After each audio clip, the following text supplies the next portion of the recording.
Welcome to Clixed Off, brought to you by Lucky Dice Cafe out of Huntsville, Alabama. Check them out at LuckyDiceCafe.com. And now for your hosts, Daniel Powell, Jason Alvey, and Tylor Spees.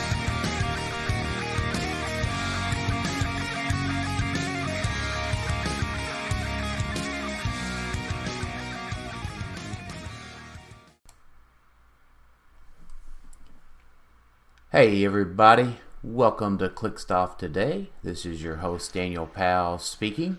Just want to let everyone know that Clixed Off is brought to you by TrollandToad.com, the world's largest Heroclix retailer.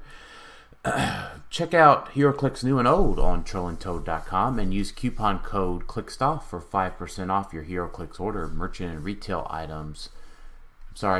and pre-order items do not apply.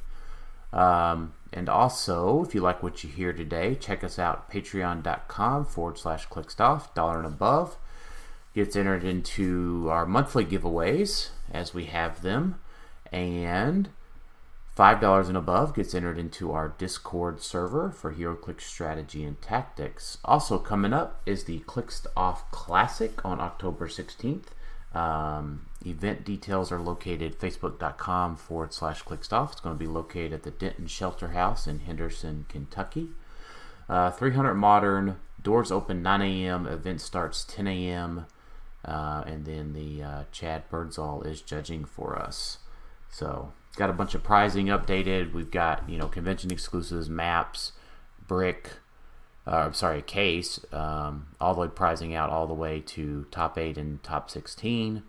All the details are in the event. Go look there. Door prizes, going to be box cons, Chipotle gift card from Tylor, and then random bagged con LEs as well. So, joining me tonight is Tylor had tummy troubles Spees. Tummy troubles. Yep, that's... Yep. Hopefully not related to Chipotle, though. I don't care if it is. I could get E. coli again. Again? No, I'm just kidding. I did not stop eating Chipotle. Oh gosh. And then Alex Lasso Me Daddy Spees. Wow. I'm not a Spees, though. Oh shit. I don't claim him. Yeah. I'm not oh man. I was going to. So Alex Lasso Me Spees is not joining us tonight. It's oh man. Alex Robot Daddy Cruzz is joining tonight. Why? Oh, okay. The crazy. I did have one robot, so I guess that counts. And he is kind of a daddy, so it works. Yeah. Oh man, that's funny. I'm just leaving that in, so not redoing the intro for that. So that'll give somebody out there a chuckle. So. Oh my goodness. But yeah. But yeah, so it's been busy. It's been busy. So last we recorded, we were talking about the impact Rise and Fall was going to have on the meta, and Alex and I just went to an event where Rise and Fall was a impactful part of the meta. A crazy impactful. Like, considering how, like, our tier maker and whatnot, we were kind of poo-pooing on a lot of the set. The pieces that we didn't poo-poo on, man, did they come roaring into the meta. Right. Like, so, I mean, I don't think that we were wrong. So, I would say we were not wrong in kind of poo-pooing the I like set. the set. I'm just throwing that out there. Well, so, from buying a case perspective, the prices for the event, the prices for the chases and stuff and primes have absolutely tanked. Oh, yeah. I just opened a case that I got from Safari Zone, and I pulled a Hellhound, and I was like, "Oh, sweet!" And she's like $40. She was like, she's like nothing. Man, I'm surprised she's 40. She's not bad, but she's just not meta. Right. So I was gonna kind of look and see. We didn't ever post our. Did we ever post our tier pictures? It wasn't on our main page. Was it in there? Yeah. No, we did on the when we posted the tier maker. We did it in the comments. Yeah, okay. Yeah, I was just going to go take a look real quick. So, just while we're talking about it, we went to the ROC Mega Event in Huntsville, Alabama, hosted at Lucky Dice Cafe. Howard, did run a wonderful event. Lucky Dice Cafe is probably the best place to play Heroclix that I've ever played. If for only the fact that they have hot food there in the store. It's very nice. Yes. I agree with that. So looking at real quick, not to rehash our tier maker, the only one my S ranked was the Common Sentinel, which was fine. That got played. I mean, I played a bunch, just on the sideline though, which is what people do. Moira, which I didn't see a single Moira, so that was kind of a miss. I did. I Easton played her.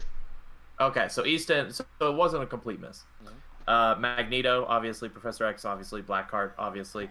Not a lot of people. I don't think I saw anybody do the birthday Deadpool, the one where you could get the cake and leave. Oh, true.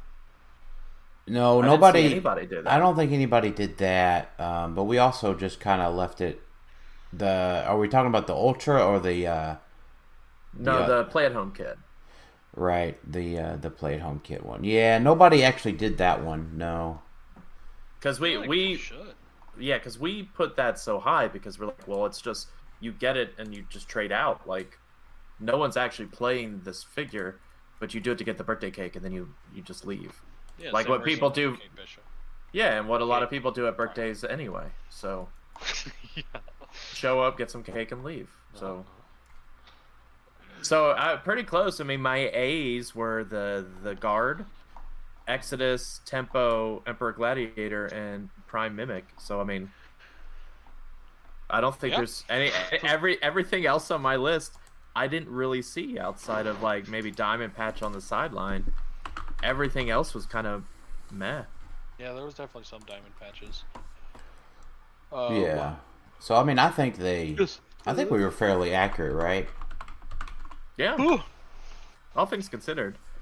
I mean, maybe our B's and C's should have been D's, some of them. I think this is probably not what the meta is going to look like going forward, just in the fact that people were very excited to play this set because they've been building for over 2 months.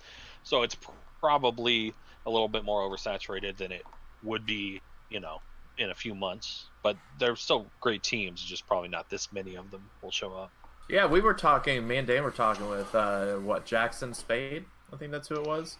We were talking about Punisher War Machine. Mm-hmm.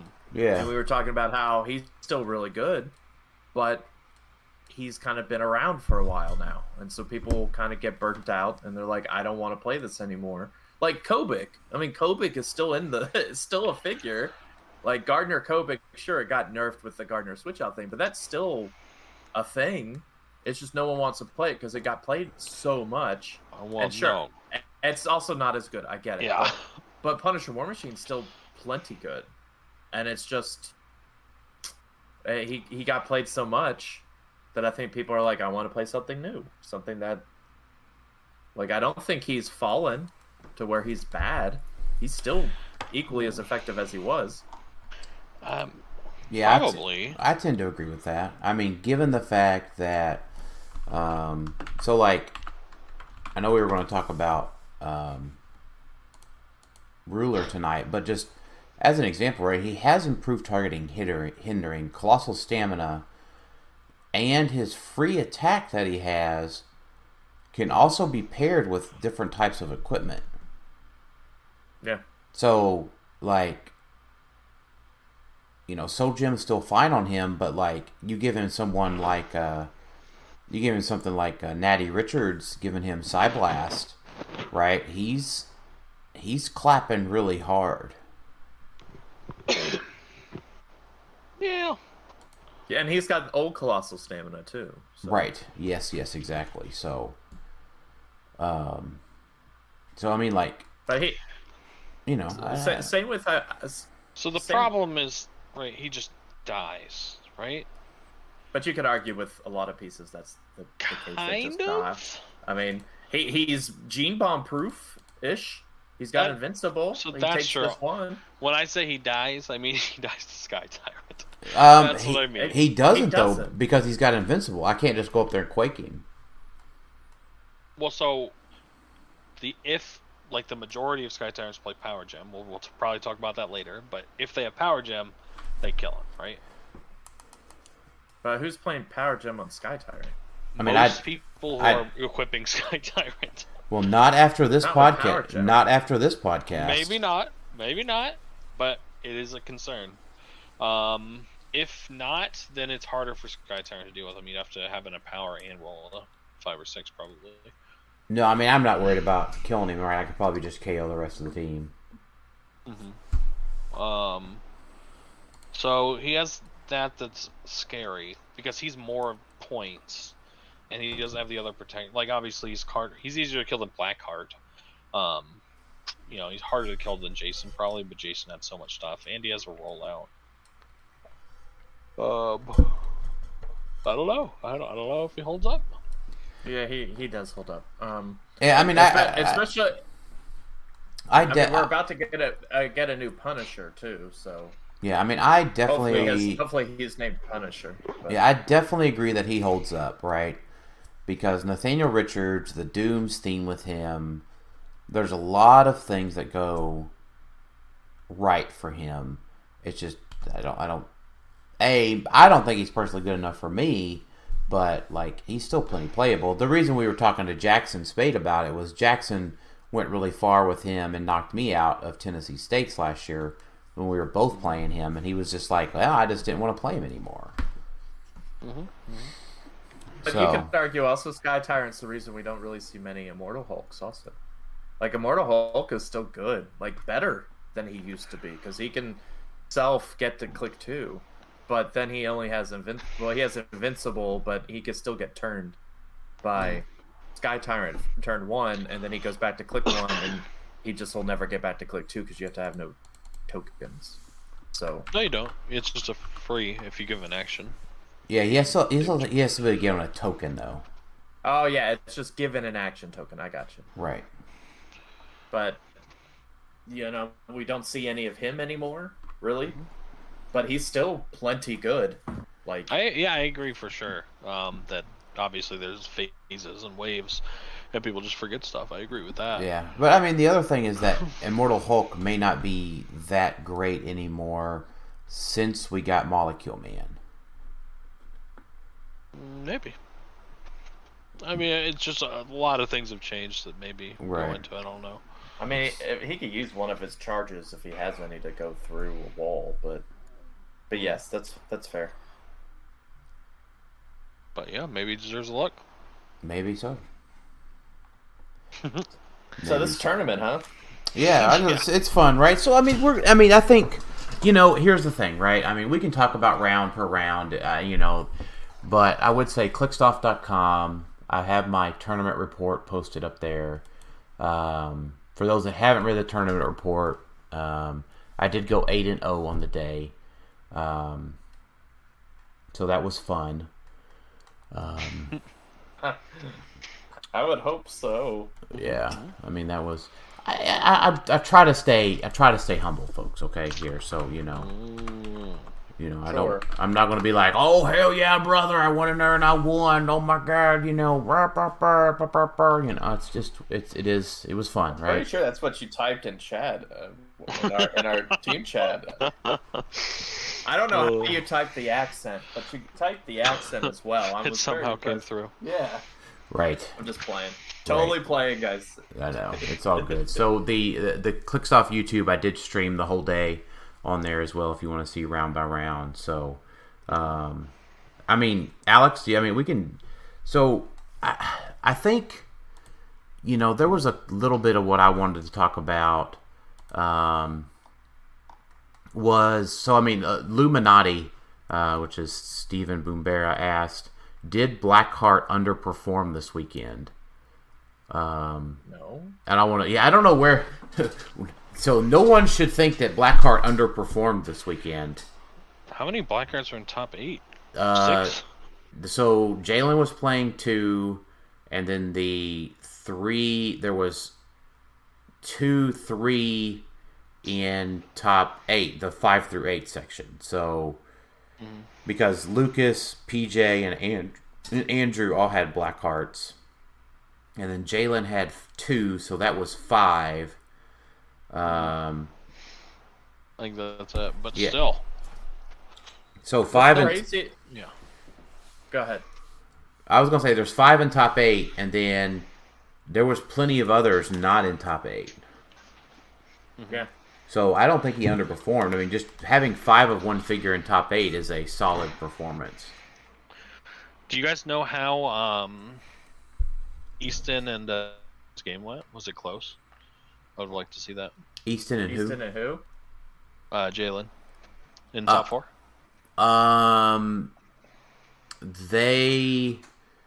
They were. I think they took the whole game. From what I remember before the tournament, Jalen kept talking about how he was unable to beat Easton in all their practices. He always says that. He doesn't practice. He's a liar. And then he lost to Easton, so... I don't know if he played Easton in the Swiss or not. I assume he did, but maybe not. I don't know for sure. I mean, Easton does have... I mean, Easton was playing swap out with X-Men, and he had 2 maggots, right? So, you know, all you have to do is just hit the Blackhearts once, right? Then double poison them, and then they're dead. If he doesn't have a way to stop that, then yeah. Maggots are good. I mean, you also have, you know, guards and that kind of stuff I get. But, I mean, if you can get one hit off on them, right, then, you know, the maggot should be able to finish them off. You know, I'm not saying easily, right, but there should be a play there for it. I'm looking at top 8. Man, I feel like Secret Six would just do so well against some of these teams. Like, maybe because this team, most of these teams, the theme is dropping drastically, right? Down to 5s and 6s now. Right, that's way easy for Secret Six to go first. And if Secret Six go first, they're very scary. Well, I mean, they take out Gene Bomb. Just plain out, they just take out Gene Bomb. But if they lose map, if they lose map, I guess you can't. I guess that's fine. So if they lose map, then Gene Bomb can still get them. If Secret Six loses map to Gene Bomb, then they're toast. I mean, and the only way they wouldn't be toast is if they play Zero. The Zero ring. Yeah. But Gene, even then, yeah, even then, right? I mean, it still takes 2 actions to equip on that team, so they would only have, you know, I mean, they could probably get enough barrier out to protect themselves, but the 3 damage puts all of that team on their last click, and KOs Kamish and all the Gigantas. Giganta has invulnerability, so she's fine. Oh, the other ones have toughness too, right? And they're 3 clicks. Okay, so they all live. Yeah, so they all have invulnerability.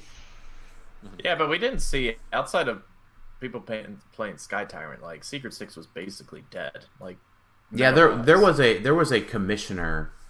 There was a commissioner or 2 out there. There was at least one. They didn't make the cut though. No, they didn't. Right. Again, I think it's kind of the bias of being the first. I don't think that any of the obviously none of those pieces are bad, right? They're obviously still great. Sky Tyrant, Scarab, Giganta, Commissioner are they're all still top tier pieces. We've talked about it a ton. I just don't think that pure Secret Six is that good because everybody has an alpha and it has no barrier. But yeah, no, there's monster teams that'll work with it. Yeah, no, I think just Scarab period is being underplayed. I mean, maybe. and we'll get to that. in a little bit, maybe during our ruler talk, because he does have ruler. But for me, it's like, okay, if I'm preparing for Gene Bomb, like, I want to have a high theme, because I know if I win theme and I have Scarab, then Gene Bomb's done, right? Like, I think it's just if I win map, Gene Bomb's done. Right, but I mean, like, if I build a team that just doesn't, like, if I build a team that doesn't just run across the map and kill Gene Bomb, like Scarab on his own, if I win map, can just stop Gene Bomb. Yeah, because they can't equip, or if they do, then you can just outwit or something. Yeah, and if they can't equip, they can't do the Gene Bomb. So that's what I mean. Like, if you're building a slower team that doesn't have like full map reach turn 1 or something, like Emperor Gladiator generally doesn't have full. Well, yeah, it sounds wrong currently, but that's also because of Gene Bomb. Like, Gladiator definitely has full map, right? Gladiator running shot 8 range. Yeah, Gladiator has full map with TK. But the important thing is that 23 without modifiers. Gene can go off without equipping versus Scarab. Because of Mystics, if you can get back to him. Scarab has Mystics, so I feel like it'd be pretty tough to get back to him. Yeah, I mean, you can block to stop that, though. I mean, you can body block to stop it. Yeah, I mean, but you also have to body block 2 Scarabs if you don't play barrier, and then she can get 2 shots at doing it, right? Because you can mind control her. You can mind control 2 Scarabs. Yeah, I'm only talking 1 Scarab. I'm saying like throwing Scarab on teams now might be relevant. Like your team, Dan, is sure Latveria, but it's also kind of a mishmash. You were playing the long range and short range game where you have an option. If you shut down Batman, I've got Sky Tyrant. You shut down Sky Tyrant, I probably have Batman. Like, it's very similar to, no offense to Patrick Frazier's team with Hawkeye and Vulture. Wasn't that the thing? Right. Why would that be offensive? I didn't know if he wanted to equate his Batman and Sky Tyrant to Hawkeye and Vulture. They're kind of similar. Team that won nationals. Yeah, well, but it's a similar concept, except Dan's is themed, whereas the other one wasn't. It's a similar concept of, I could kill you by range, I could kill you by close combat. Also, you have to stop one, or you're just going to be obliterated by both. In a lot of instances, Scarab is... Alchemical Fire is almost better on Scarab than it is on Batman, and it's great on Batman. Right? Just because you can... it's easier to see in other matchups or other maps when you lose map, and it's also... a lot sooner playing with Commissioner, so you get several attacks off.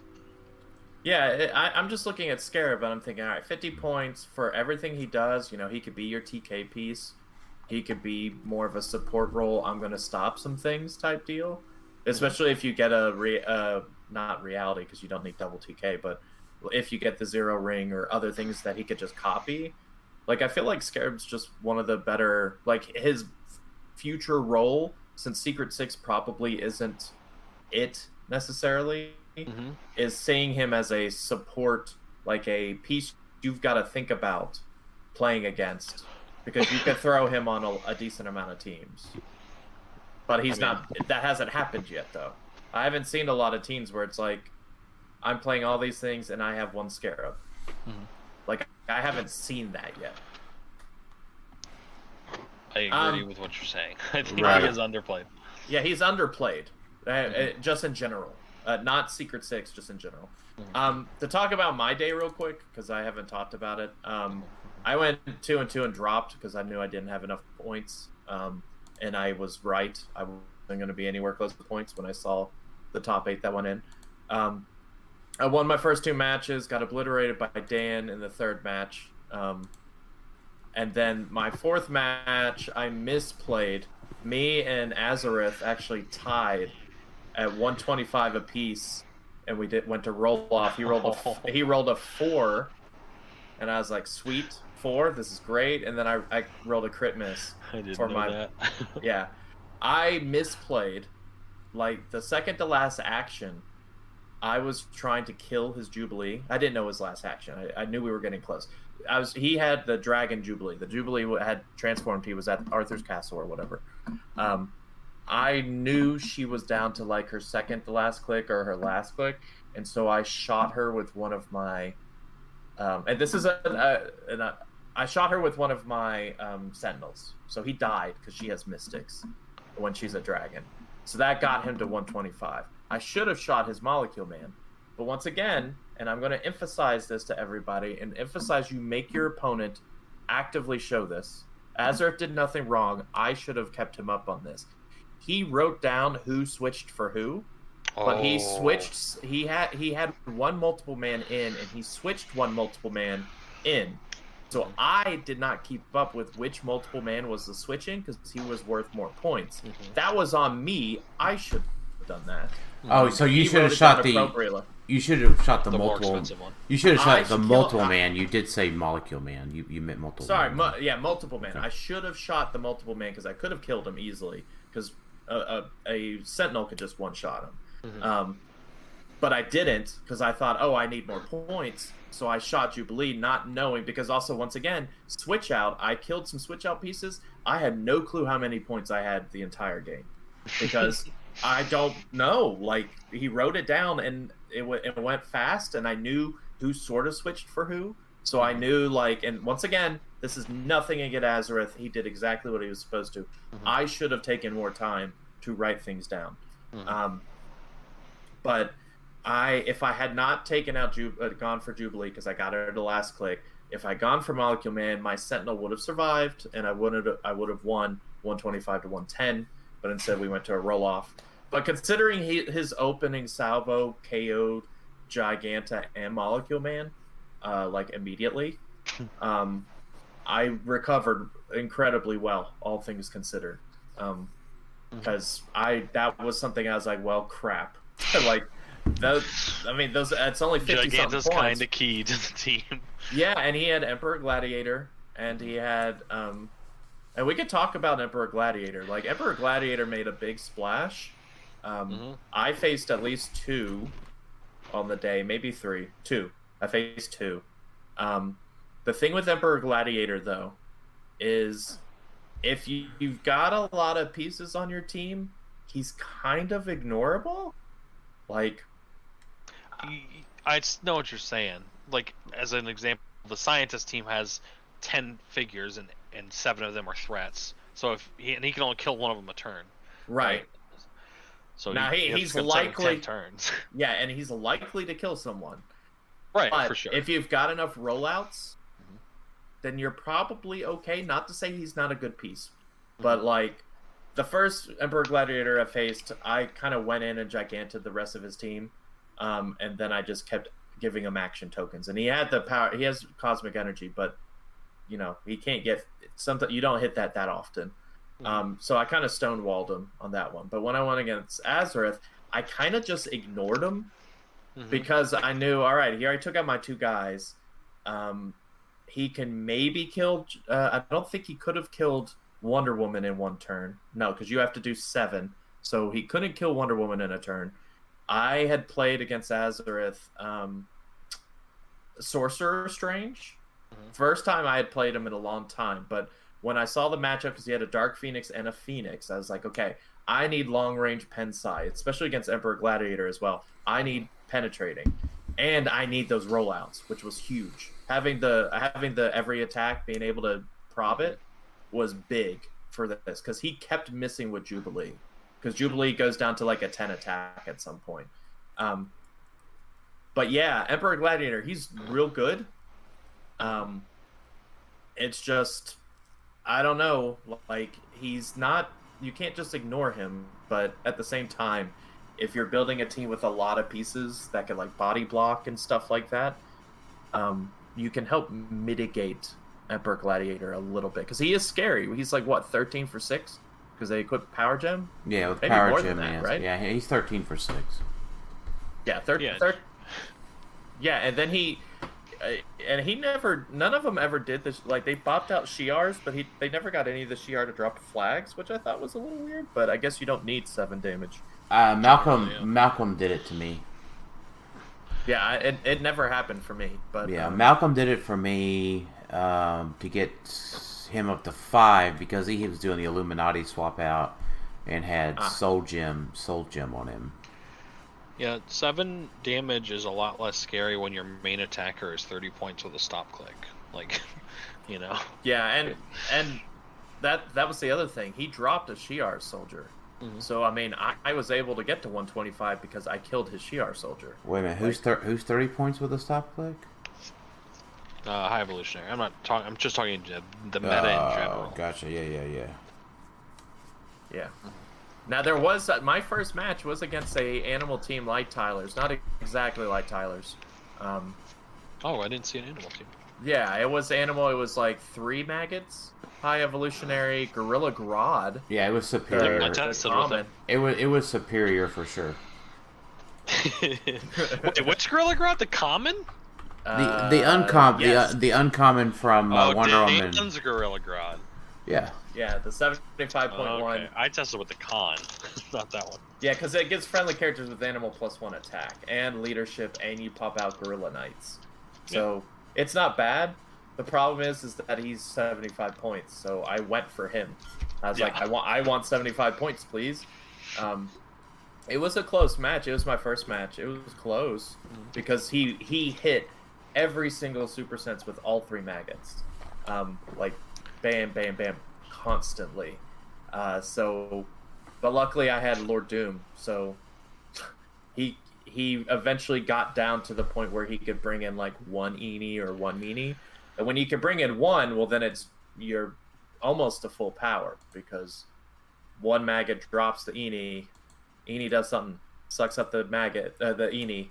Next maggot, drop the next, you can consistently do it. But it wasn't, it was an okay day. I had fun with the team. The team, I didn't mention this, but the team was Wonder Woman Giganta, Annihilator Doom, Master Mold at 25 points, Molecule Man, and Dark Phoenix. Or maybe 1 other piece, but I think that's it. It was 7 pieces. And Oz, yes, Mr. Oz was the big deal. Yes. Yeah, and I think that you're completely underselling yourself whenever you say Dan obliterated me. What you did, you literally just was like, peekaboo, and here's Sky Tyrant, and it was obliterated. I think the right way to say it is, it was an incredibly close game until it wasn't. Yeah, well that's because we've just kind of danced around for a while, waiting for someone to not hit a leadership or cosmic energy. Mm-hmm. Right. So or hit a low number on Molecule Man. Right. So yeah, I mean, you held it at bay until you realized that you probably couldn't advance any further and protect yourself. Because I think I did have if I hadn't have blown up that wall, I did have another move that I think I could have gotten in there. Yeah. But I had blown up that wall. I should have waited. Yeah. I had some positioning I had to do. And we talked about this before the podcast. Like, in hindsight, I probably would have played it a lot different. I took Dan to data mine. You guys could see the match, I think, on our YouTube, right? Yeah. I took him to data mines, which was bad for him, but equally as bad for me. Mm-hmm. Probably worse for me, to be honest, because he has more range with Sky Tyrant than I do. But I took him there because that's the whole reason I was playing data mines, was for him and for Gene Bomb. And I hadn't practiced on data mines. So it was very slow, like we're going to inch our way up very, very slowly. It was data mines and they both had Molecule Man. That's enough. Yeah, basically. In hindsight, I probably would have played King's Tomb. Just because that has more angles, like for TK purposes, and I still think I shouldn't have played Doom 67. I still think I know Dan told me if I went down 10 points and he had Molecule Man on data mines, he was going to win. But at the same time, getting rid of Waldo arms, I think would have been it would have allowed me to be a bit more aggressive, I think. And I think that's fine, but I think what you have to remember is that that my team the Bat Doom team, right? So I guess for folks that hadn't read the tournament board or seen my thing, so I'll just go. My team is Annihilating Conqueror, JLU Rare, Amanda Waller, Sky Tyrant, Batman Prime, 2 Flashes, Molecule Man, Alchemical Fire, and the Waldo Arms. So I think what you have to keep in mind there, Alex, is once I go down 10, once you go down 10 points by stealing my Waldo Arms, you have to be able to not come within 12 squares of me, and you have to be able to break down a wall and get a close attack off because I'll have stealth. I mean, technically at that point, Doom could do that, though. Well, I mean, what's his name? DJ Doom has no movement attack. But if I have now your Waldo Arms, I could have an attack. No, you can't. You can't break a wall with it. No. I'm saying I destroy the wall with someone phasing anyway. And then move him up to attack. Yeah, This like gives you an extra health. Technically, I have something if I roll well with your Waldo Arms. Like it's unlikely, but it's something that could technically happen. Where if you roll bad, which you rarely do on your Molecule Man. I would just like to point out that, so in general, I'm never relying on rolling more than a 2, and especially on data mine, right? So and additionally, right? So and I put this out in the article, in the Annihilating Conqueror versus Annihilating Conqueror matchup, both of my leaderships work on Molecule Man without having the Latveria keyword. So between 2 turns, I have 6 rolls to take a token off of Molecule Man. Wouldn't it be 4 rolls? Oh, Cosmic Energy. Right, Cosmic Energy. Right, so I have Flash, Waller, Cosmic Energy the second turn, right? Then I go to 2 tokens. Then I have those same 3 rolls to happen again. And keep in mind, I also lost map. So that turn that I went on you, I had 2 tokens on Sky Tyrant, but I also activated Reign of Terror that turn because Flash shares past with Sky Tyrant. Yeah. So that helped out a lot. So yeah. But anyway, that was my day. After I lost to Azareth, I was down 2-2, and I knew I didn't have nearly as many points because I blanked on Dan. So I knew only 2 or 3, I think just 2, 3 and 2s were gonna make it. Yeah, and it ended up being 3. Well, I wasn't gonna make it. I knew I was, even if I wiped the 5th round, I knew I wouldn't have enough, and I was right. I mean, when I looked at the scores, I think it was like 1,000 or so, and I would have been around 800 maybe. So I ended up dropping after round 4 because I just knew. Right. So if I had won, I would have played, but I do have a. How worried were you at any point that we were going to go to a 0-0 loss? None. I wasn't worried about that at all.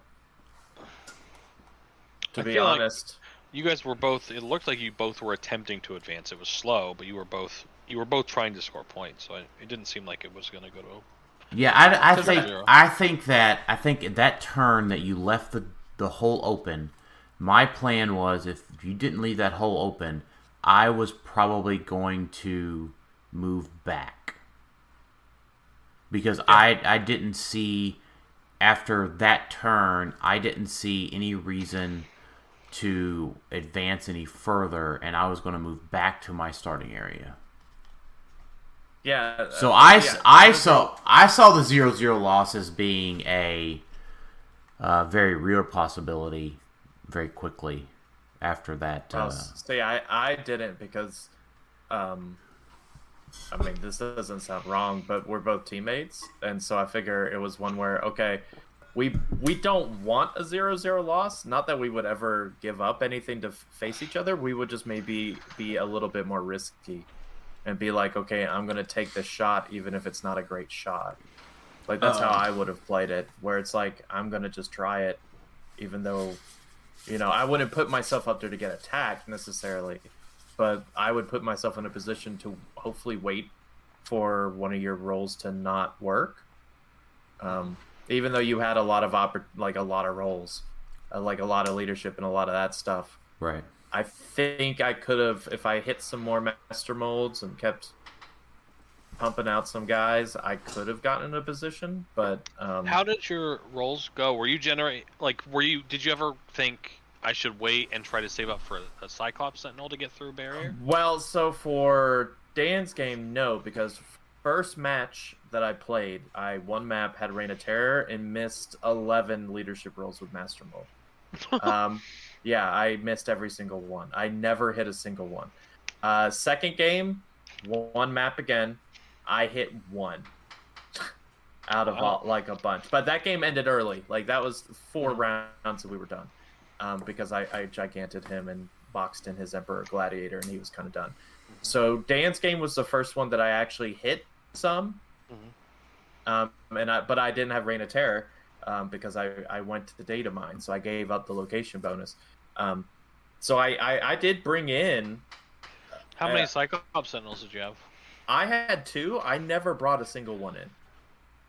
Because you maybe just should have sat in your starting area and just barrier pass roll leadership as much as you can to get just because if he's not going to advance on you, you're getting 2 free Cyclops Sentinels. That's possible. To me, that's what Master Mold is. That he's something that forces your opponent to come to you. Right? Well, I couldn't at that point in the time. I wasn't relying on his rolls because I missed so many. So for me, it's like, okay, he's just kind of an extra thing. Now, his Sentinels, his Pog Sentinels, are so good. Like, yes, they're incredible. Like ridiculously good because they have great size, so they roll out and they typically don't have a token. The game against Azeroth, the only reason I was still in it is because I had a Sentinel that was alive for a long time, and they help you roll up Master Mold. Because they have Sentinel and Robot, so if they attack something and damage something, then you click your factory dial 1. So they help that. Now it's once per turn, so you can't just rack it up. But I'm just saying, in the future, that's probably what I should have done. I guess that seems really good to me. I mean, Tylor, I would add this just kind of off the cuff here. Cyclops Sentinel does ignore blocking, but he does not ignore stealth. Sure, but if he had 3 Cyclops Sentinels, or did you have another Sentinel on your sideline? Did you have Omega? Please say you have Omega. I did not have Omega. I couldn't find the figure, but I did have like 3 Sentinels, a Cyclops Sentinel, and even the little Sentinels. Yeah, so he could have just rolled up to the higher point value Cyclops Sentinel if you wanted to. If you're not gonna engage him. And I know that you still probably have the advantage, but it's 300 to 600 at that point. Yeah, I mean, I could have played it differently, but it's all good. Master Mold, though. I mean, I don't know if we want to talk about him yet. But I played him at 25 points. Right. He's awful. What? Do we want to talk about that, or do we want to wait? Or... I mean, we could talk about him. That's fine. So despite the fact that I literally just said that I missed so many leadership roles with him, he kept me in a lot of games. I mean, those Sentinels are no joke. Being able to pop out something for 15 points that has Pensai for 3. I thought they were 10 points. One is 15, one is 10. Oh, that makes more sense. The sidestepping one is just 10. The range... that's the better one. No, the running shot one is better because of the Pensai, but the sidestep one is good too. The reason they're 10 and 15 is because once you get to click 3 on the factory dial and you have a 25 point, you can bring both of them. Yeah, because it's up to 25 points. So that's a benefit. But I only clicked the factory dial once, I think. That was against... Me. Was it you? Yeah, I guess I did it against you once. Because I didn't want to keep bringing in... it was getting really crowded on data mines. So bringing in more Sentinels, it was like, okay... Well, I'm running out of space here, but Yeah, no, I mean, he's probably one of the best 25-point, if not the best 25-point figure in the game, in my opinion, just because of the threat he gives. He has Mastermind, so he's a lot harder to kill than you would think. Yeah, for sure. And then stop Mastermind too. Yeah, and Leadership, which everyone needs. And then the Outwit actually matters a lot because he's got 8 range. So being able to outwit and being giant, I mean, he's nothing to sneeze at. And Dark Phoenix can just pick him up and move him around, kind of all you want, which I think is stupid. But I mean, not after you make a Sentinel, obviously, because he gains immobile after you make one. Or if you that's if you use the factory dial, he gains immobile, which I never did the entire day because I just either the match ended too quickly or I just missed every leadership roll. So, but yeah, the game against Azereth, I would have been out of it if I didn't have Sentinels, because I popped in a couple. So do you think you would play Master Mold again, given your experiences that you've had? 100%, yeah. Yeah, no, he's absolutely worth it. I can't wait to get one. Because I borrowed yours. Like, yeah, he's 100% worth it. He should be on, like, once Empire comes out and hopefully like Avengers comes back, I could see him on Avenger teams. Like, he is something where it's like, I have leadership, I could sit back here and pump out some Sentinels that are only worth 10 to 15 points, but they're better than any of the 10 to 15 point bystanders that you're making. Like Shi'ar, Hellfire Club to an extent, and some of the other, like, ooh, I just created a warrior or a gorilla knight. Like, these Sentinels are cheaper and way better. So, sure, he's a big target. I get that. So, yeah, he could just instantly die. That did not happen a single game for me. He did not just instantly die because there's so much bigger threats. When I'm playing Dark Phoenix and you're like, who am I going for? Am I going for Master Mold or Dark Phoenix? You're going for Dark Phoenix because she's a much bigger threat. Like, Dark Phoenix... Even if you don't, he's masterminding it's a Dark Phoenix if he wants. Probably, yeah. And Dark Phoenix, my first game, got to click 17. Like, she healed 8 times during that match. Like, she healed a ton. But yes, 100% Master Mold is worth it. I think we had a question about playing him at higher points. Yeah, I mean, Jason Lavendera asked, does that 200-point Master Mold team you talked about stand a chance? And probably not. Probably not. I mean, especially with Gladiator coming out, right? Emperor Gladiator. Like, he can deal 7 penetrating damage, so that makes it way harder to play. Right. A temple with pen damage, right? Just impervious. Yeah, nope, you got it. That's a good point there. Yeah, 19 is basically nothing to him. So yeah, Master Mold 100%, 25 points is more than enough. I know you could see the whole, hey, you get to click it twice if he's like up to 200 points or whatever. Like, at the beginning of your turn, you just click to dial once. You know, that's so tempting. And who knows? Maybe there's something there with that. I haven't actually tested 200-point Master Mold, but I think you won't have enough left over to be a distraction for Master Mold just dying. Right, So especially if you lose map. Yeah, even 75 point, I think is just not good enough. I think 25 point because you have the Mastermind. That's what's going to keep him alive, because you could just have your guys next to him, a robot or a whatever, ruler or future, whatever you want, a Sentinel if you really want to. You could pop out the sidestepping Sentinel, and that Sentinel could just carry him around, and then just be his Mastermind. Yeah, Mold Mastermind fodder. So, man, Alex, it sounds like you had a way more, except for maybe a few instances, you had a way more dynamic day than I did. What does that mean? Like, you were doing stuff, creating pogs, retailing with Giganta. I retail with a Sentinel too. Yeah, shit. You were doing all kinds of shit. You guys, for our listeners here, would y'all like to know what I did all day? I fucking nuked people. I fucking nuked people with Sky Tyrant. Like just Sky Tyrant will do that. TK Charge, Flurry, Quake, Exploit, Waldo Arms. I'm targeting. That's why I take away the Waldo Arms. I was like I'm quaking here, and here. I've got a 13 to a 14 attack, and here we go. It's pretty good. Yeet. He's okay. Yeet, skirt. Yep.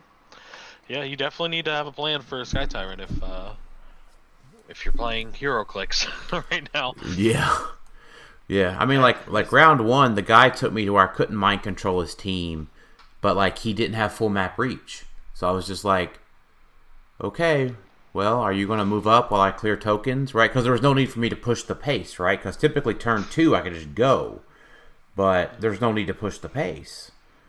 And so he moved up a little bit, and then I went in there and I killed one of his guards, put his Blackheart on its first stop click, killed a Wendigo, killed like a Dr. Fate, and then I flew back 12 squares.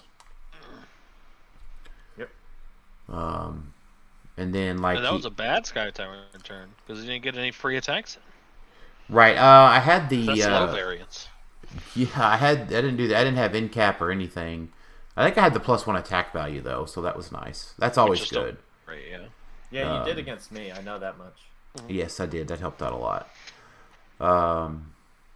And then in round 2, I lost map, but they didn't have full map reach, right? So round 2 was Jay. Round 2 was Malcolm McCleary's Illuminati swap out. Yeah. So Malcolm's a great player. Played for a long time at a competitive level.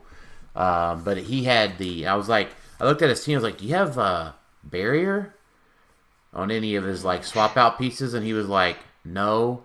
And then like he started putting out his object, and he's like, oh, you got the emotional modifier. So Flash had to go KO that. Get that little pesky thing out of the way. That was the only emotional modifier I faced all day. So Doom it? No, because if I can the DJ Doom, just kill it. It's better. Yeah, it's just KO. It's better because then I still limit him to 3 actions.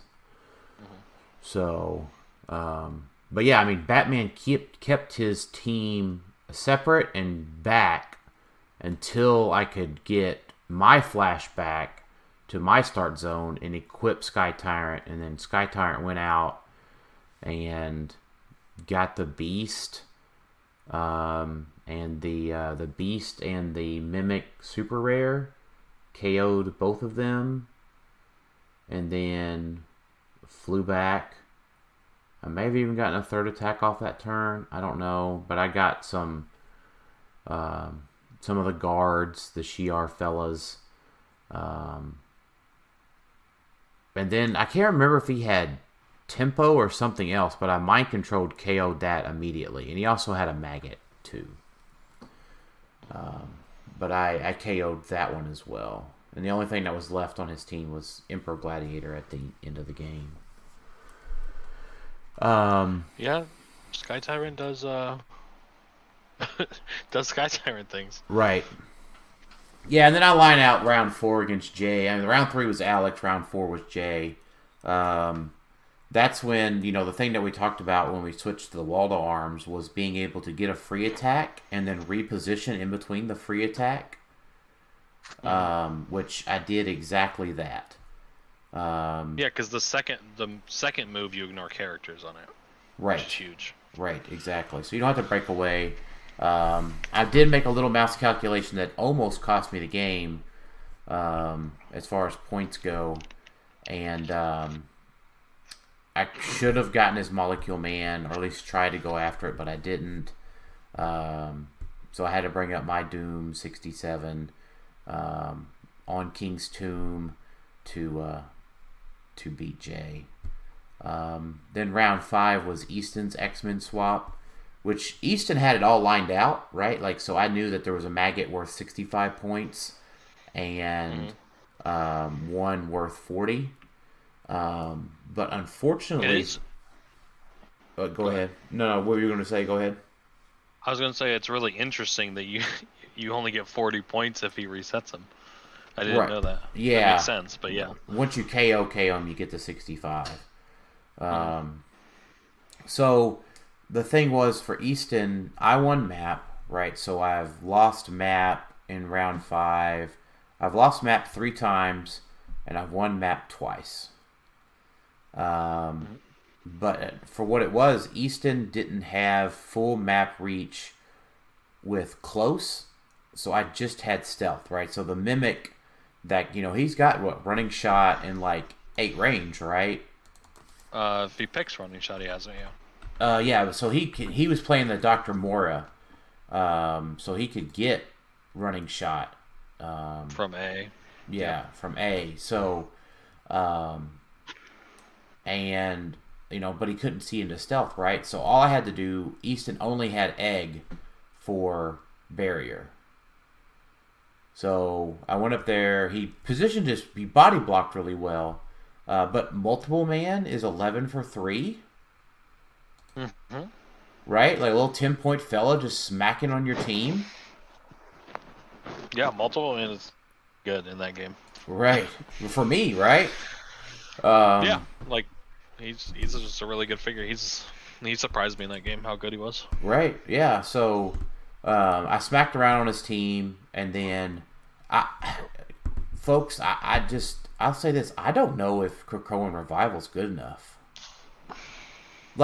I say that right because Easton went undefeated on the day, except against me. Right, he lost to me in round 5, and then lost to me in the finals. So it's probably good enough, but if there's a team that pumps out a bunch of attacks, that gets really hard. Yeah, it is hard. Right, because my alpha, between the 2 skinless assassins I had 150 points. Right, because Sky Tyrant killed Egg, Dr. Moira, and then reset. And then both maggots reset them. So I had 150 points right there. I neglected to remember that the Super Senses was outwitted on the maggot that I was attacking, or I would have gotten that maggot again, potentially. Possibly, yeah. With a good, he rolled out. He definitely rolled Super Senses out, right? So I didn't get to roll blades. Yeah. It can get you behind for sure. Right. So in retaliation, I lost Sky Tyrant and a Black Vulcan.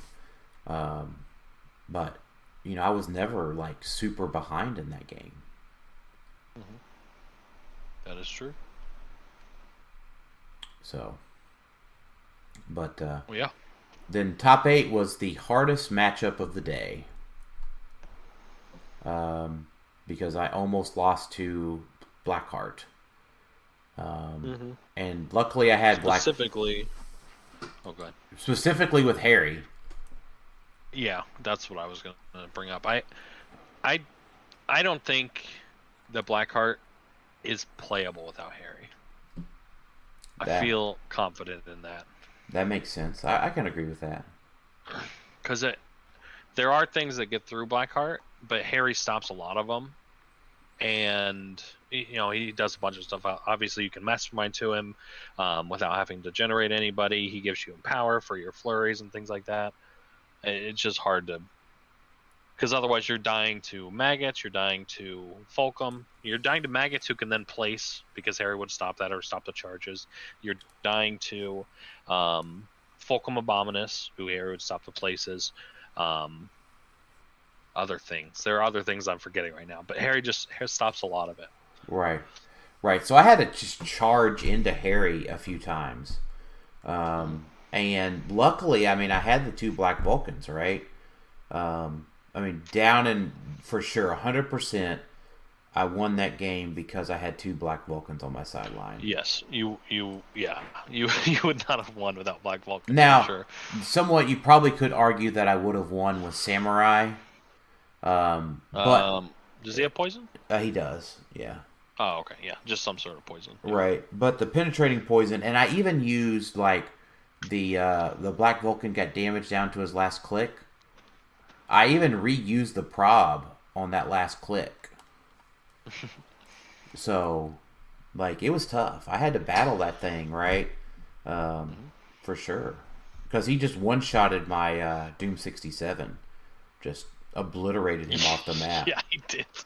6 penetrating damage flurry. It was not bad. Right. And then, I think he killed a Flash after that.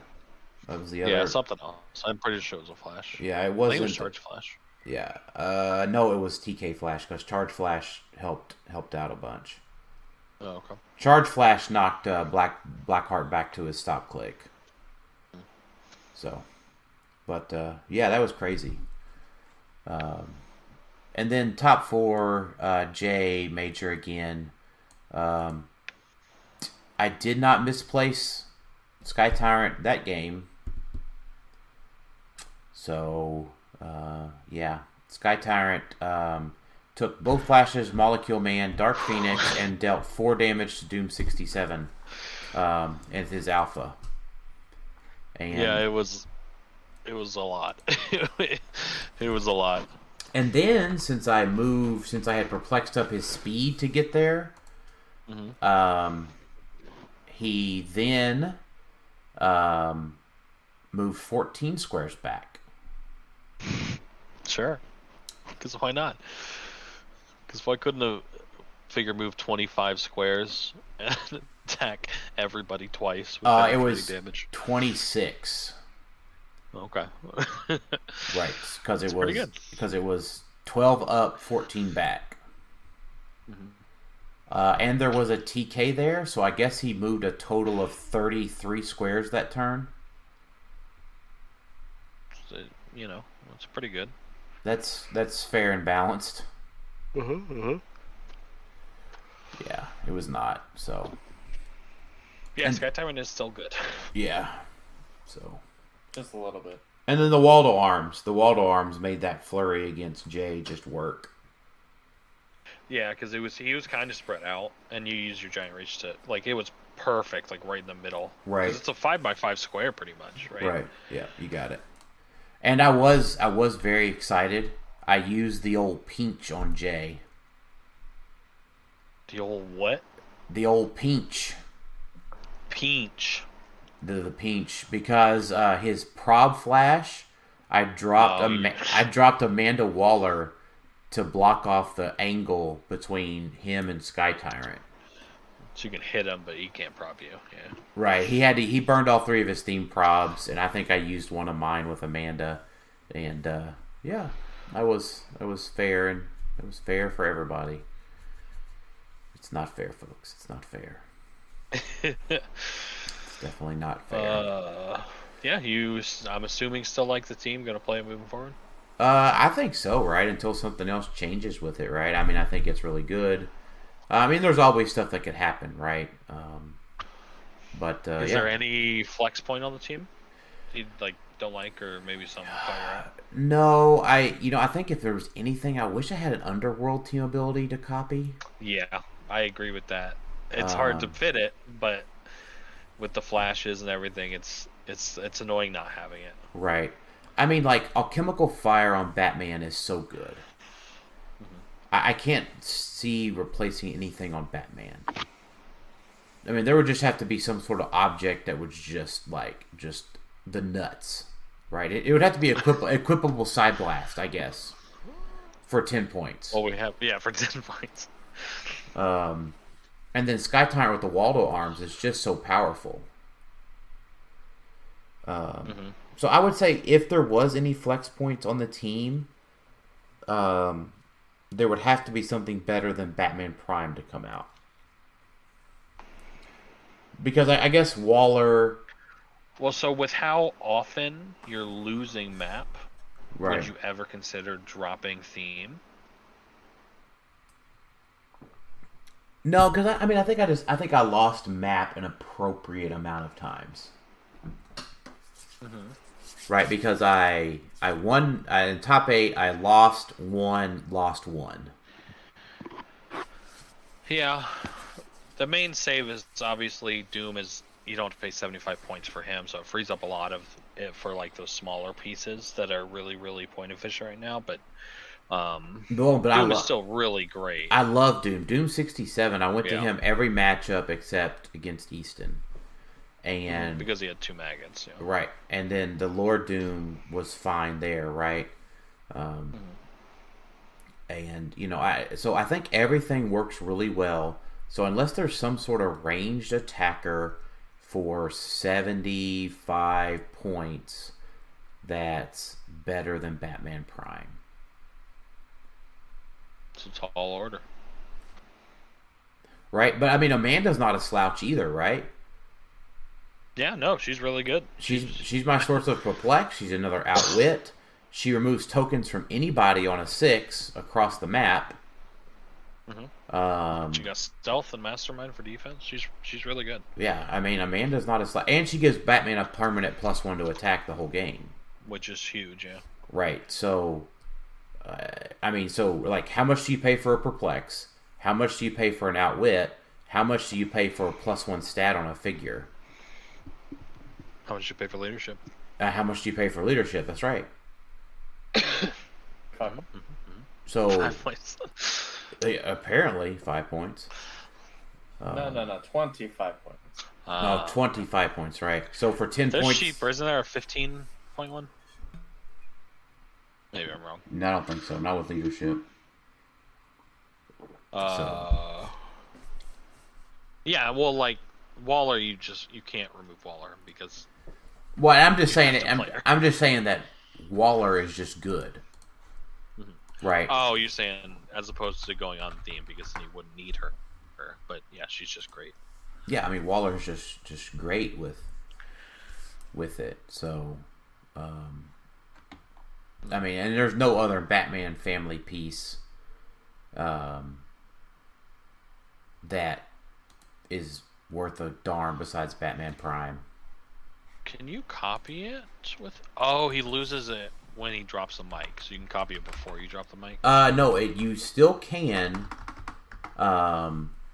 because it just says that Batman can't use it. Oh no, yes, you're right. Yeah, I always copy it before I drop the mic.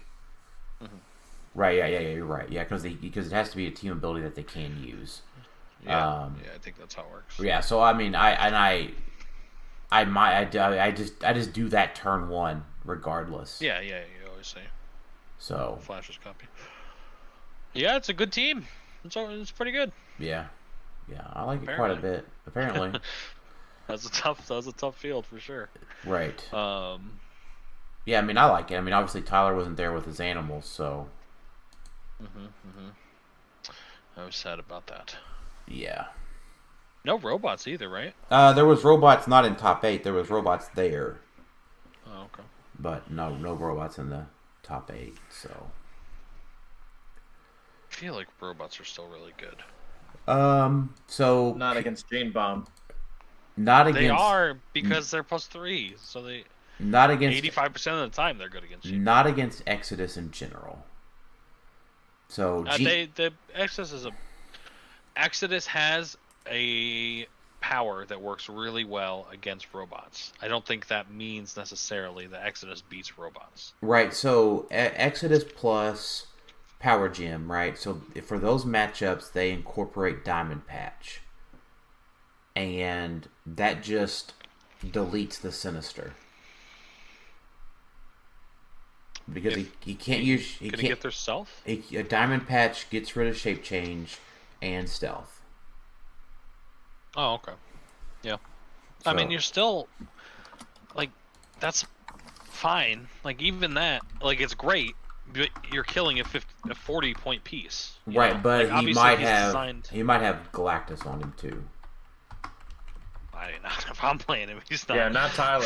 not Tylor. I understand. But either that, way, like it's you're using a 100-point piece to kill a 40-point piece. Like it's obviously great that he can because most people can't. I just don't think that it just means that robots just lose because that's not all that they have, right? If he does that, he's getting retowed with a Fulcrum Abominus, right? That's ignoring his defense powers, and if you can line it up right, it's giving his whole team a token, and you still follow up with other things. So, like, I agree, he has a power that is really good against robots. I just don't think that means he just beats robots. I don't think that's what that means. Yeah, I mean, it doesn't mean robots are bad, but I think Gene Bomb's just too strong for it right now. I don't even think that's true. I think because Gene Bomb also still has Exodus, so it's not like you could Gene Bomb and really hurt a lot of the team. Like, I feel like Sabretooth goes down 3, and then Exodus. Yeah, because you kill all of the Superman. Like, they're just all dead. So they're not. There's ways around Gene Bomb, right? So she can bomb half the team, right? Because robots are pretty mobile; they can get around. Sure. So they can blow up half the team. But again, this is all just assuming that I lose a +3 map, which is unlikely. But even then, I don't think it's more unlikely than you. It's probably more likely than you think. Right, so it's exactly as likely as I think. If you win map, then the question becomes: can robots beat Blackheart and Weingard? Mm-hmm. Yeah, that's true. Because I think they can, because Fulcrum is pretty good against them, and they don't have a protection for that. So I just take a Mystics damage and retail their Blackheart. Well, so it depends, right? They have barrier plus Jason plus Blackheart. And then if you move up turn 1, then anything that breaks immunity, right? Because robots just don't have full map reach against barrier. Right? No, not against barrier. Right. So if you move up any at all, they just yeet you with Jason, right? And Jason KOs a bunch of stuff without having to... he KOs a Sinister and a Sabretooth? So you got to remember, the Superman that are getting your theme are also bad for the danger rooms if they get mind controlled. They're a little bad if they're on their last. No, because it does 2, right? So right. It does 2, right? So they can pretty quickly go through a danger room. Again, I don't think it means that. Again, I don't think it means that the team's dead. It's just Swap Out has more answers for things than you're willing to admit. I don't think so. I disagree. I think that robots are at an advantage in that matchup. Okay, fair enough. I don't think so. It's also robots don't like being mind controlled. Yeah, I agree with that. Sabretooth doesn't mind it. I mean, Sabretooth also doesn't want you rolling 1s on that mind control, but okay. No, he has Battle Fury. Well, okay. Fair enough. But he's also going to be on the second to last click, so... Maybe. So let's talk just a little bit, a couple more questions before we get into Rulers talk. So I want to talk Richard Shaw after playing against Emperor Gladiator so many times. Alex, what do you think about him? Emperor Gladiator? Is he the hotness still? Yeah. I mean, I think he's the best quote-unquote tentpole in the game right now. Mm-hmm. I mean, he's not really a tentpole. He's only 100 points, but I think he's better than God Emperor Doom. Yeah. Because God Emperor Doom's only 4 clicks, and you can get through that. Is he better than Punisher War Machine? Sure. Yeah, I think he's better than Punisher War Machine, and I think that he's probably better than Captain Marvel too. Yeah, if you could get him down to click 3, which is going to be hard because they're going to protect him enough until he can get an attack out. Mm-hmm. But click 3 takes him to charge, so he's a little less scary. Mm-hmm. Just a little. And impervious, for sure. Like, he goes to invuln on click 3, so you want to deal 2 damage to him. Yeah, but it's going to take a bit for you to kill him. And that's 200 points of everything else that'll be busy trying to kill you. Right. Mm-hmm. So for me, when I faced the one that I was able to actually go toe-to-toe with, I just ignored him. Just because I knew, okay, hopefully I'll hit a rollout and this guy won't die to 6 damage. But, Emperor Gladiator doesn't multi-target unless you're, quaking. And then at that point, you're limited on the damage. So Right. sure, 13 for 6 is scary, but that's if I have a lot of pieces. I mean, he doesn't kill Giganta, so that's okay. He doesn't kill Wonder Woman. Yes, he kills Molecule Man. Yes, he kills Master Mold if I can't Mastermind. He only Yes, he only kills Molecule Man if he's being played with Manta. Which he was. He was played with Manta. Right. Now the 3 I played against did not have a Manta, so. Gotcha. He kills. I think he kills Doom. Pretty sure he kills Doom. With a power gem, he would. Yeah. Sorcerer Supreme. I had at least a rollout, and I knew he would have to take Mystics, so I was like, okay. I mean, that's Not as a confidence token. that's something. Because once he hits, he doesn't. He does have a confidence token. Right. Yeah. So he just one shots all the Dooms for sure. I mean, assuming you don't hit the senses, obviously. Right. I'd rather roll the senses than just get bliked. So right. So that was the other reason I went with him. I'm with you. That makes sense. So I really like the Illuminati version.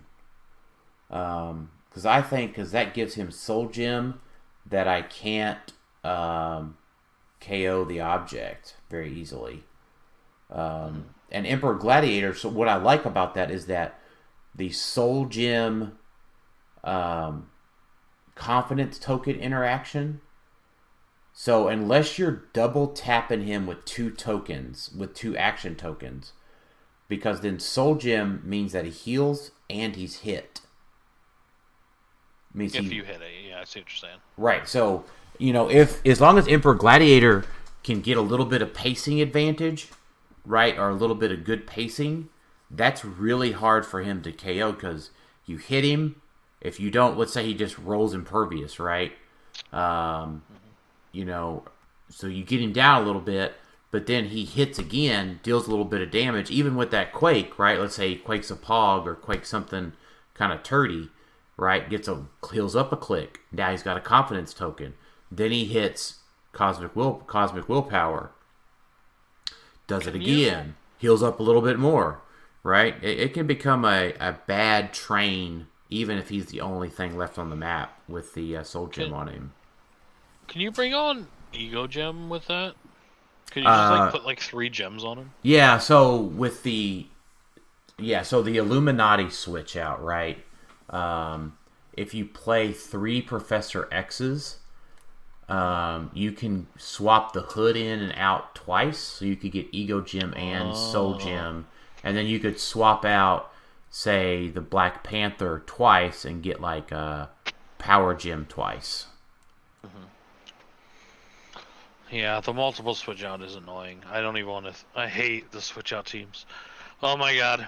We were very aware of that as your teammates, okay, Tyler. What if I switch out a 50-point piece for a 60-point piece? Okay, so now that a 60-point piece for a 50-point piece, right? So now a 50-point piece is worth 60 points. What if then I swap that 50-point piece for a 20-point piece? How much do I?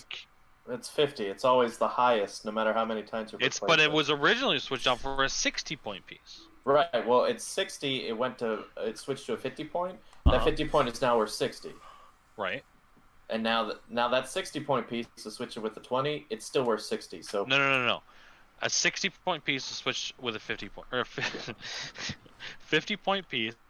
No, 60-point piece switches out. Now I have a 50-point piece. Right. That's worth 60 points. That's worth 60. Points, yes. But it's a 50-point piece. Now I switch that 50-point piece for a 20-point piece. Still 60. How much do I? Still 60. It's transitive. Yeah, it's always the higher. Whenever you replace, it's always the higher. So whatever the highest is going to carry over no matter how many times you replace it. Because it's just going to keep going higher. So if you started at 60, replaced with a 50, it's still 60. If you replace that 50 point with 100, it's going to be 100 because 100's the highest. So it doesn't matter how you do it. Now, you could maybe replace in a way to throw off some numbers, but I don't think you can. I think the way it's worded is it's going to be the right amount either way. But you might end up with more pieces that are worth more. But that's really tricky. It's never going to be worth less. I think that so the way I think it right now, I think if you switch a 100-point piece for a 50-point piece, that 50-point piece would be worth 100 points if you kill it. But then if you switch that 50-point piece for a 10-point piece, I think that 10-point piece is now worth 50 points and not 100 points. No, because it's that piece that you replaced is no. The 10-point piece was not replaced for the 100-point piece. The 10-point piece was replaced. I know, but you got to understand that that piece that you're replacing is not worth 50 for KO effects. It's worth 60, and that transfers over. I agree. It's not worth 60, or it's worth 100 for KO effects. So I would say from your perspective there, Tyler, what you're trying to point out, I think the only way for it to work would be suddenly if your team is underbuilt. No, so the problem I'm having is replacement only carries over a certain amount of things, right? I don't think the point value for game effects is one of those effects that transfers over in replacement. If it there's very few things that transfers over. If it transfers the first time, tell me why it wouldn't transfer the second time. Because you're replacing the character. The 10-point character is not replaced with the 100-point character. I'm doing that the first time. Why does the 60-point piece that transfers into a 50-point piece become worth 60? Because it was replaced with a 50-point piece. Why you're struggling with seeing the benefit of these teams is because you can't understand the replacement thing. But all right, it's always going to be the better. It's always going to be the higher. That's the thing. That's in the rules. It's always going to be the greater. I get what you're trying to say, but the point value just does. It's whose line. It isn't whose line is it anyway. Where the points don't matter. Like the points matter. They carry over. Okay. All right. So we're gonna talk. Let's see, what else do we got here real quick? We're going to do a part 2 recording of this one, so I want to get the competitive stuff all out of the way, Alex, if that's okay. Yeah, sure. Zack Strong asked, why is Dupool the best piece in XRF? I only saw Dupool pulled all weekend out of loose boosters, not fielded. Do we think the Gene Bomb needs an errata? If anything in Modern does right now, I think it's Gene Bomb. Right, so I think Tyrant. Yeah. I stand by my statement. It's not that it's better than Sky Tyrant, it's that it seems exploitative. You're not really playing Heroclix. The map is gone, right? All powers are gone. It's just deal 3 damage to X. It just feels weird. It clearly wasn't intended to be used like that, right? That's why I don't like it. Yeah, that's fair. But, I mean, so the errata, I think, would just simply be Exodus can only deal its printed damage value. No. The clear errata is when Exodus mind controls an opposing character, he deals his damage value. Yeah, I don't know which one they would go with, though, on the erratas, though.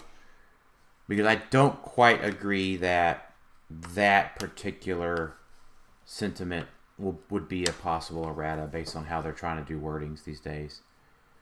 Just my opinion. Just my opinion on there. Yeah, Gene Bomb's only bad because you could switch it out, in my opinion. Because it's just you don't have to hard commit. You could just be like, I'm gonna play it, and then your team isn't affected by it. Well, I'll just switch to something. Maybe not as amazing, but still pretty decent. And that's bad, in my opinion. Like, if it's something that powerful, you should have to commit to it, and not just kind of, never mind. Your team isn't because you can't counter that then. Like, you can't counter Gene Bomb because Gene Bomb just switches out. Like, there's not a hard counter. I mean, which I don't think is necessarily good for a competitive game.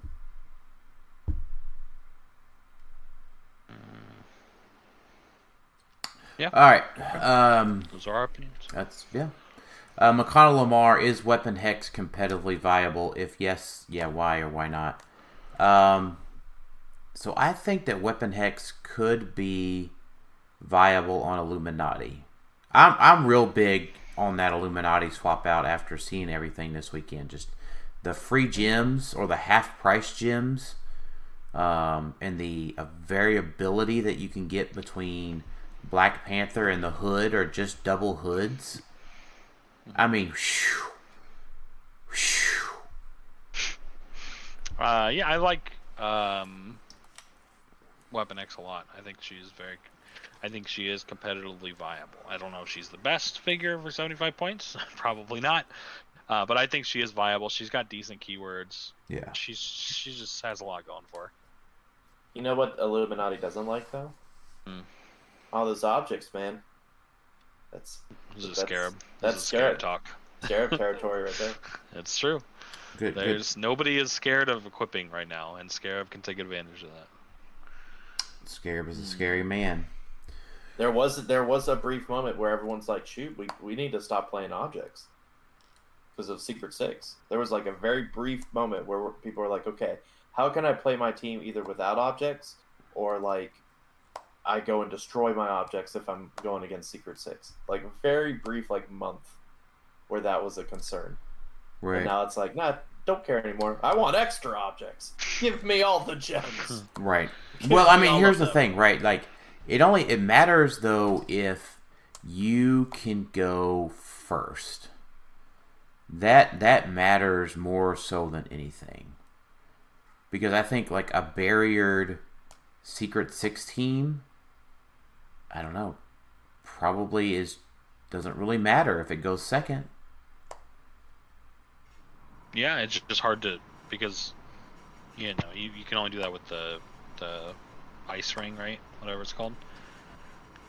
But if you're going second, that can get stolen or destroyed pretty easy.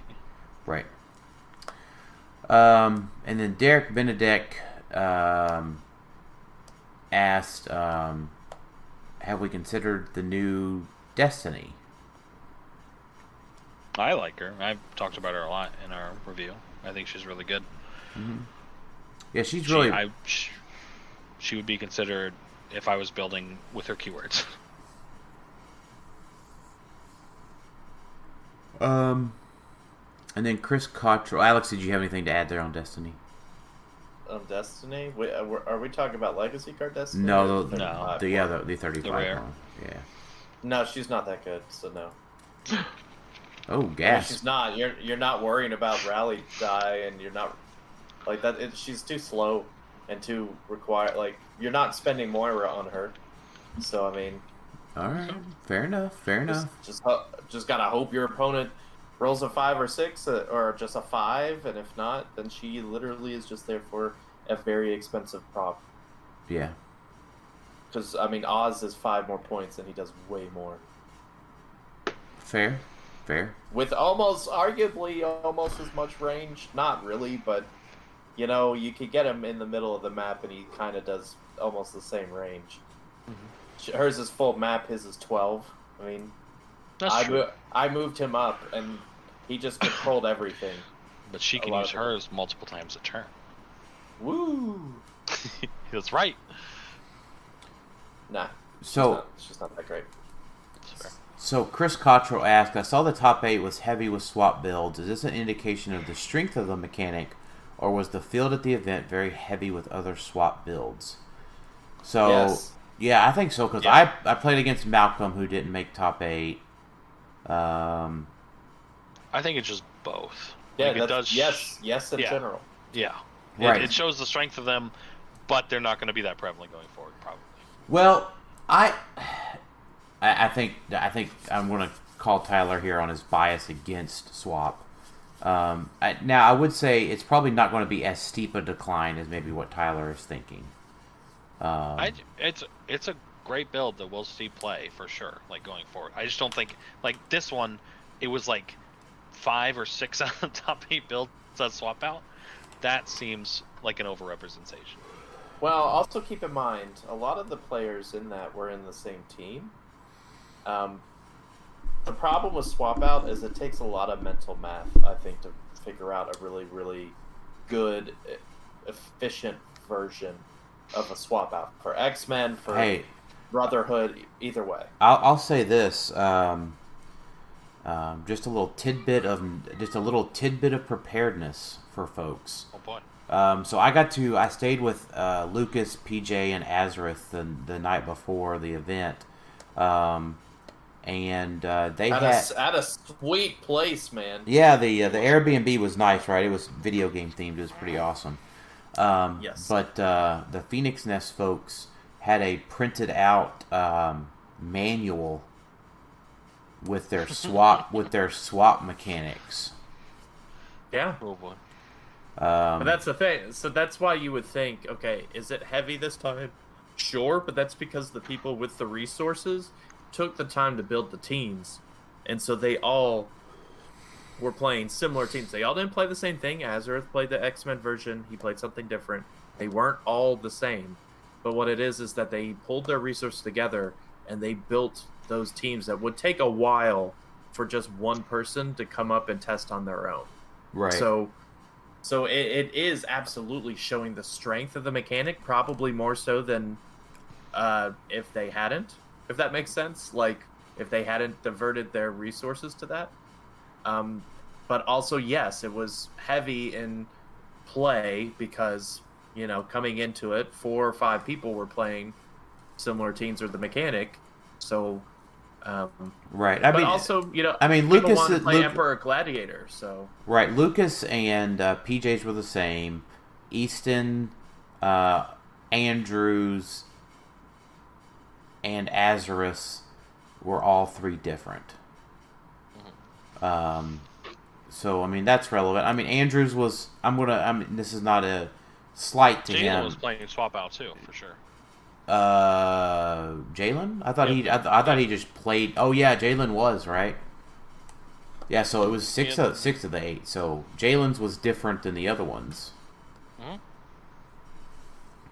So, yeah, you're right. So Jay and I with the kneel to the power of the Latvian throne there, right? Uh-huh.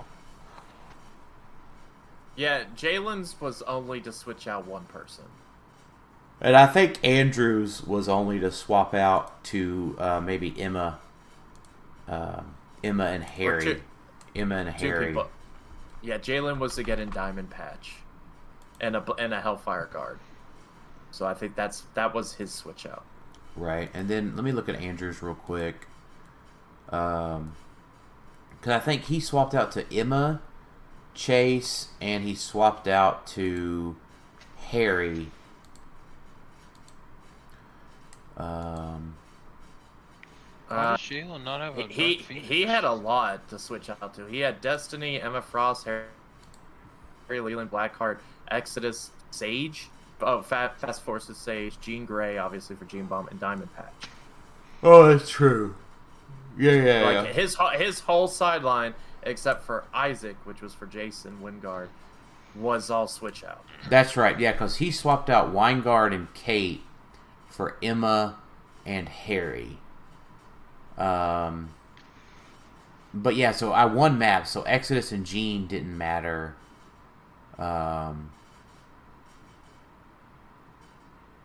Right, and what's interesting is technically top 8, every single piece had some sort of swapping mechanic. That's right. Because the Dooms are technically a swapping mechanic. Like, you switch a Doom for a different Doom. So, right. Well, and I would say, I think specifically to Chris' question, he was thinking about right. But as far as, flexibility, because that's what these teams bring. Top 8, all flexible teams. There were no hard teams where it's like, oh, I don't have any counters. Because Doom obviously provides counters. Provides Lord Doom, provides a 65 to limit actions, provides DJ to get rid of objects. Like, that's a counter. And that's what all these teams in top 8, if you want to take a general takeaway, all of them have flexibility in what they do. Yep. Yes. Brotherhood and X-Men, obviously much more flexibility, but Doom also just brings a lot. So. Right. All right. Yeah, Doom's great. So, all right, we're going to end our tourney review segment and head into rulers now. Hey everybody. So hey, this is Daniel, and this is going to be just a part 1 of 2 type episode. We haven't got to record our rulers section yet. So we're probably going to do some more general team talk and ruler deep dive here in the next episode. So we're going to cut this one short, about an hour and a half. So thanks everybody for listening to Clixed Off today. Thanks everybody for all your overwhelming support on the team review article and the stream and everything that happened at Huntsville. Appreciate y'all. Love y'all. Thanks everybody for listening to Clixed Off today. We'll talk to y'all next time.